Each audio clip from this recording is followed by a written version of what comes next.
we are here today with Christine from Stiggy's Dogs, and she's going to tell us a little bit about what she does. I know they're located in Howell, In correct? Hamburg. In Yep. Hamburg, Yep. okay. And so you're going to tell us a little bit about what Stiggy's Dog is. Let's start with how the name came about. Sure. Sure. So Stiggy's was started in 2010. The founder, Jennifer Petrie, her nephew was Benjamin Stiglione, and they called him Doc Stiggy. He was a naval corpsman, and he was embedded with some Marines in Afghanistan. He passed away. He was killed in action in September of 2009. And in his memory, Jennifer started Stiggy's Dogs. So it was still in his memory. He was still taking care of his men.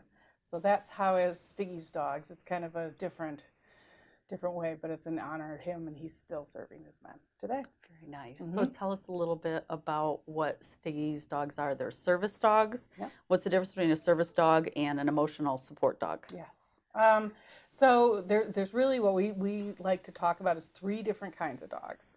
So there's a companion dog, which is a pet. So a household pet would be a companion dog, and those go on walks, they go to parks, and they go to like pet stores, things like that.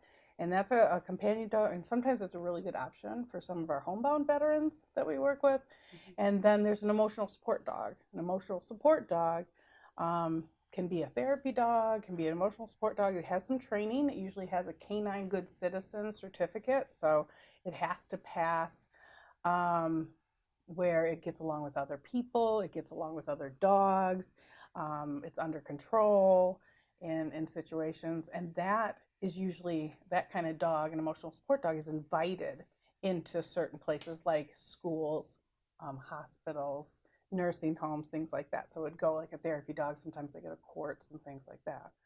Okay. So, and then you get up to a service dog. A service dog performs tasks. And a lot of those tasks we know, like leader dogs for the blind. So mm-hmm. they do mobility for blind.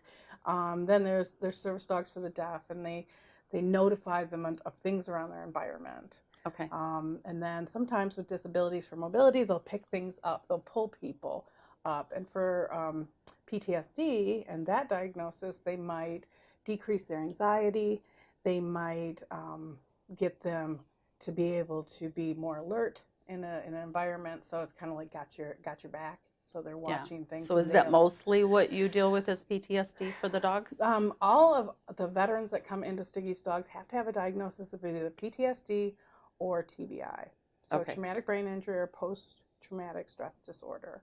So either that mental health disorder or TBI is a physical injury. Okay. And we didn't talk about that. Is it only veterans that you prescribe the dogs to? That is our mission. Train the dogs yes. for? Yeah. Service dogs are trained for many different disabilities, but our mission is for combat veterans. Okay. Mm-hmm. And where do you get your dogs? So we get them from all over the area, shelters, rescues, and different organizations that save dogs. But all of our dogs are rescued from a situation, and then they're paired with the veterans after they go through the initial training program. And how is the training? Like, what do they do to train them to get them ready? So we have a unique program where we find a dog in a rescue, which is like the best day ever, is to be able to take a dog out of a rescue. And I highly recommend anybody, even if they're getting a companion dog or emotional support, to go to their local shelter. But we find the right temperament dog. So there's some testing to begin with right there at the shelter. And then we take them to our program in a prison.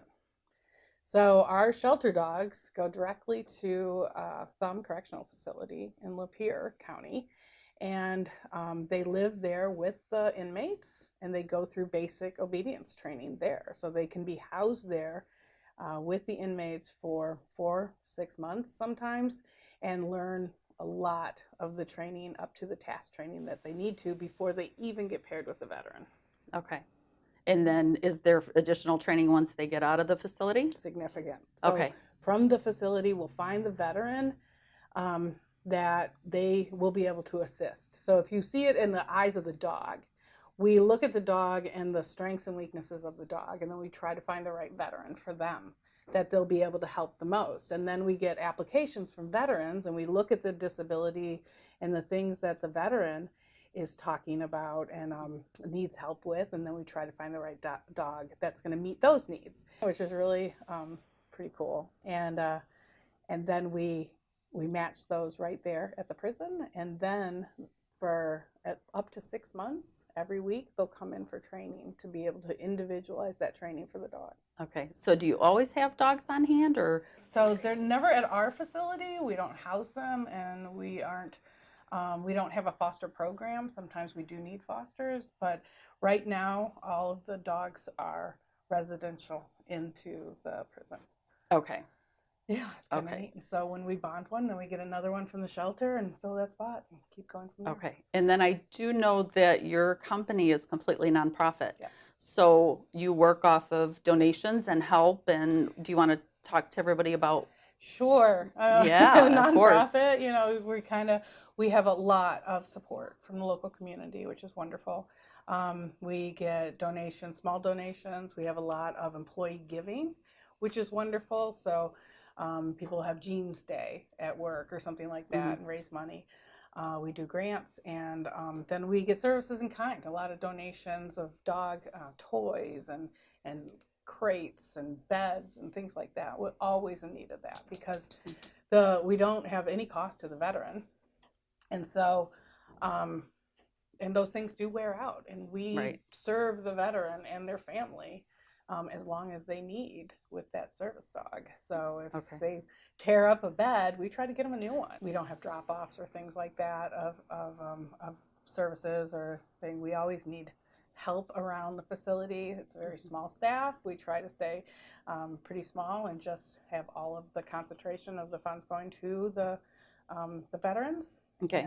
And you know, another question I want to ask, maybe in a dog lover, when I see a dog in public, of course, I want to go up and hug it and kiss it and pet it. Of course. So what are we supposed to do when we know that somebody has a service dog in public? Right. So service dog etiquette is difficult, and most people do want to engage with the dog when they're there. Most of us are dog people.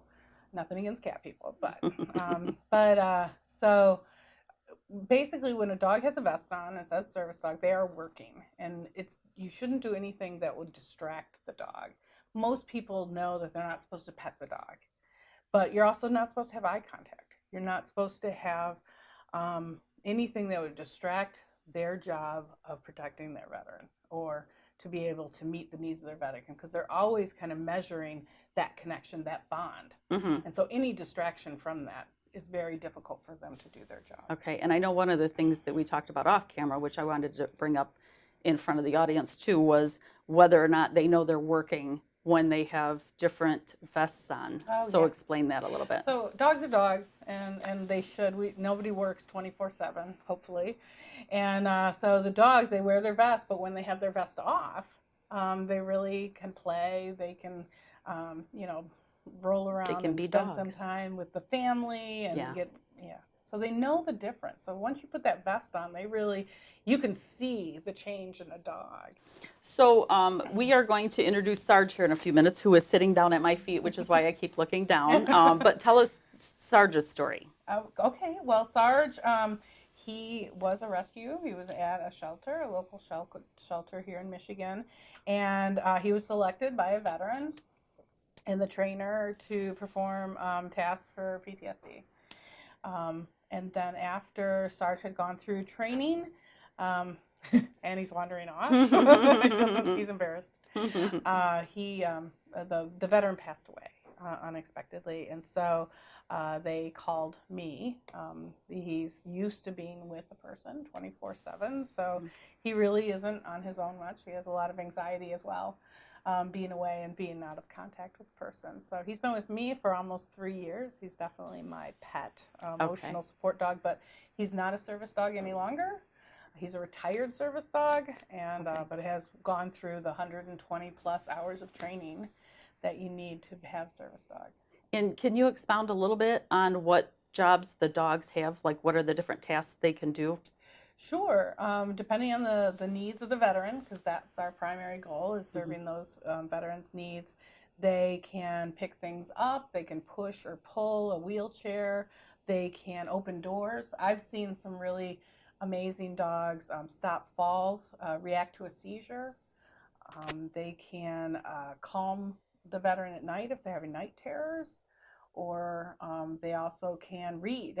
They've taught, the trainers at Stiggy's have taught how to read exit signs and things like that, to be able to evacuate a building if an anxiety attack is coming on or something like that. So they really read the veterans. And there was this one dog that I never met the veteran or the service dog, but they videotaped it bringing groceries upstairs from the car. Oh, wow. I mean, they would just, give the dog and it would pick it up and take it upstairs, so the veteran didn't have to make all those. That's amazing. Which was wonderful. Yeah. I mean, and it really depends on the needs of that veteran, and they figure out some of the tasks to make their lives easier and better. So now Sarge is a pug. What is there usually a certain breed? Well, rescue dogs are wonderful because most of the dogs in a shelter are usually a mixed breed, and though they have a less of a chance health-wise to have some of those disabilities or those health issues that purebreds might have. Now, I think Sarge is a purebred because he's a perfect dog, but a lot of times we mix with a lab and a pit dog, a pit bull, which is a really popular breed in Michigan, and German shepherds. They sometimes will have a mix, and rarely get a purebred, a lab or anything like that. Some people want golden retrievers. I'm like, it depends on how much you see a shelter dog. Yeah. So you're going to get a lot of those mutts, and those mutts really, best kind of dog. Best dogs. Yeah. Because they really just understand and they want to have that bond with the human. They have a pack drive instead of a prey drive, and that's the kind of work they want to do, is to please their human. Okay. So.